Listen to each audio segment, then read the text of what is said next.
ভাই এই হাসপাতালে সবজি ডাক্তার ভাগছে। কই ভাগছে? কই গেছে এটা তো জানি না। গ্রামের মানুষের কিডনি কুডনি লইয়া টাকা না দিয়ে চলে গেছে গা। ভাইকে বলো আমি আমার কিডনি বেচে টাকা পাই গেছি গা ভাই।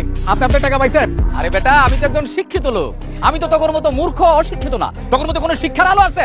বেটা, আমি 1998 সালে 8 পাস করছি। এই যুগের এমএ পাশের সময় আমি কি তোর মতো 7 লাখ টাকা আমার কিডনি বেচছি?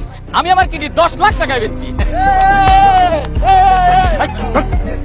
এই বলুন, এই কাকা, তুমি কি হাতে হাতে 10 লাখ টাকা পাইছো তো? আরে কাকা কি যে কর, এই যে আমার চেক, এই যে খালি ব্যাংকটা খুঁজে পাইতেছি না। ব্যাংকটা খুঁজে পালি টাকাটা ক্যাশ করুন। আচ্ছা মেম্বার সাহেব, আপনি তো ব্যাংকে ট্যাঙ্কে যান, দেখেন তো এই ব্যাংকটা কই? চিনবেন কেমনি? আপনি 6 পাস। এদিক দাও। কাকা আপনিও চিনেন না? চিনবেন কেমনি? আপনি তো চরিত্রে ঝামেলা। এত কিছু চিনি, আর এই সোনার ব্যাংকটা কই এইটা চিনলাম না। আল্লাহ, এটা কি হইলো? হালার পুত্র আমার সোনার ব্যাংকে চেক ধরা দিয়ে গেল। আমার মতো একটা শিক্ষিত লোককে চোখা বানায় দিয়ে গেল। আমি এখন কি করি? আমার কিডনিও নিয়ে গেল, আমার টাকাও দিল না। আমার এখন কি হবে? আমি কি করি? আমি এখন কি করি? আমার কি করি? সব শেষ হয়ে গেল। আমি এখন কি করবো? কি করবো? আমি আর কি করবো?